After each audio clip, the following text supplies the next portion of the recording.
Oh, I got another one for you. Settler to settler reconciliation work. Settler descendants working with settler descendants with no Indigenous people in the room. Is it worth the time invested?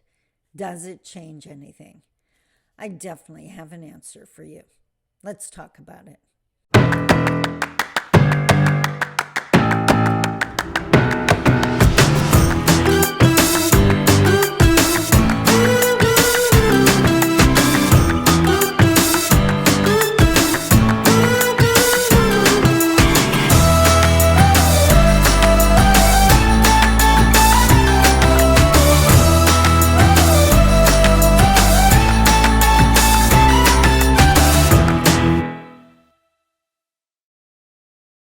Bonjour, Mishko Pagananque Nadishnakas Mungdodam.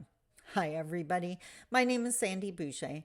I'm Red Thunderbolt Woman of the Loon Clan, a proud member of Seine River First Nation in Treaty 3 territory in Northern Ontario, and I'm here talking all things Canadian Indigenous reconciliation because there's a whole bunch of missing information out there, and there's confusing terms, and there's people trying to work together, and they don't want to hurt any Indigenous people. They don't want to say the wrong thing, but they're scared to move.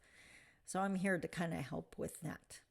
So today, as I mentioned in the opening, I wanted to talk about settler to settler reconciliation work. And this has come up several times over my career where, and you know what I think it is, and correct me if I'm wrong, and this was actually an eye-opening, unpacking experience for me when I realized, I'm going to backtrack for a sec, Indigenous people need safe spaces. That is a huge part of reconciliation. We need places everywhere where we can go and not be criticized or crucified for being Indigenous, for being who we are. It was such an eye-opening experience for me when I started working with non-Indigenous Canadians and helping them to understand what we needed and what was going on and all these crazy terms. White people need safe spaces too.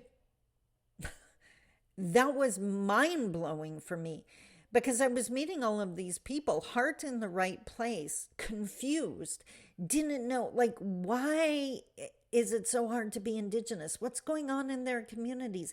I don't understand what these terms use. Why? What has this got to do with me? They had so many questions and no place to ask the questions, or worse, no place to get the answers.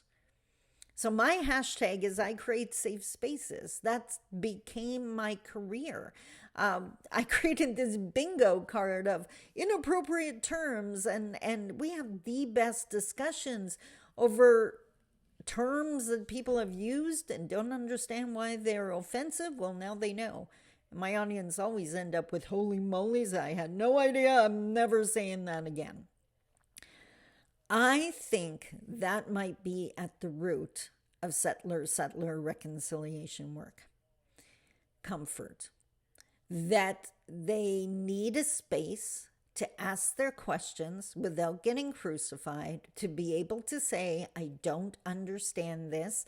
Someone please explain this to me, and please don't judge me for it. And I so get that. I don't want unsafe spaces for settlers. Two wrongs don't make a right. I don't ever want to do to settlers what was done to us. That's ridiculous. I know how awful it feels. Why would I do that to someone else? So I understand where that might be coming from, that they need the safe space. But the question was, does this help? Do these sessions help? And my answer is unequivocally no. It doesn't help. Largely because, for one, those seminars are centered on settler comfort, and reconciliation is uncomfortable. It involves having uncomfortable conversations. A safe space doesn't mean a comfortable space. A safe space means a place that's safe enough to have uncomfortable discussions. So if you're a settler and you're focused on your comfort, you're thinking of the wrong people. You're trying to work with Indigenous peoples. We've been uncomfortable since the settlers arrived. So we've got to change that a bit. I have a handy dandy card again. I know you're surprised. Two, just to simplify things a lot here, it's the blind leading the blind. If you don't know and they don't know, how is this going to help? If you have no idea why Indigenous people are doing this, a room full of settlers is not going to give you that answer. Your time is valuable. Let's put you in a safe space where you can get the answers you need. So, blind leading the blind, you're going to end up with guesswork at best. And guess what? So many of the problems we're experiencing today is because of misinterpretations. You looked at our communities. For example, when the settlers arrived, they didn't see churches in our communities. They assumed we didn't have spirituality. That was a misinterpretation. That's what happens when one culture tries to interpret another culture without guidance. That's what's going to happen in a settler to settler discussion. So you have a higher risk of perpetuating the problems than solving them. I don't think that's what you want to do by having those sessions. And last but not least, exclusion is not reconciliation. It's part of the problem. If you want to learn how to work with Indigenous peoples, find Indigenous people to help you with that. Not the ones that are going to attack you, not the ones that are going to judge you for not knowing, not the ones that are unable or unwilling to do this work, because trust me, I've had to do a lot of personal healing and preparation to be able to do this work. But you can't do it without us. The problem is everything in this country, the way it was set up, was done without us. We were just pushed out of the way, marginalized, oppressed, squished out of the way so Canada could happen. Excluding us from reconciliation discussions is more of the problem. And I know the people that are attending these sessions don't want to be part of the problem. They're trying to be part of the solution. You need a safe space with Indigenous to guide you. Okay? I hope that made sense. Again, as always, comment below. I would love to hear what you think. If you have like a specific question, send me an email. I answer all of them as quickly as I can. If I'm in seminar, that might take a while. But I hope that helped.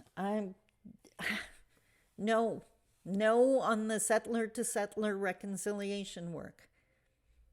Just no. And even, here's one last point that wasn't even on my card.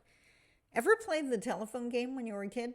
You sit in a circle, maybe even as an adult, icebreaker at a conference. You sit in a circle, and the first person whispers into the ear of the second person like one sentence, and they whisper around the circle. And by the time you get to the end, the sentence is never the same as the original sentence. That's what happens when a settler chooses to go to another settler with Indigenous engagement experience and wants to learn from them rather than the Indigenous. Because no matter what that first settler, the one that was engaging with Indigenous people, whatever they learned, when they try to pass it on, it's going through their cultural lens. They're going to phrase it their way. And everything that was authentic when it came from the Indigenous is now getting changed and warped. They're not intentionally trying to change it. It's just going to happen because another culture is trying to say what we were saying. You should never be the Indigenous voice in your company, in your organization, in your friend group.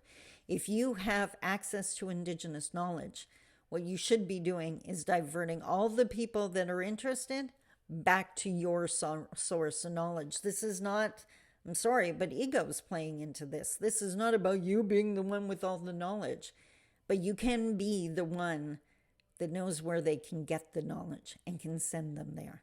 Give them the authentic teachings by giving them access to the person you learned from.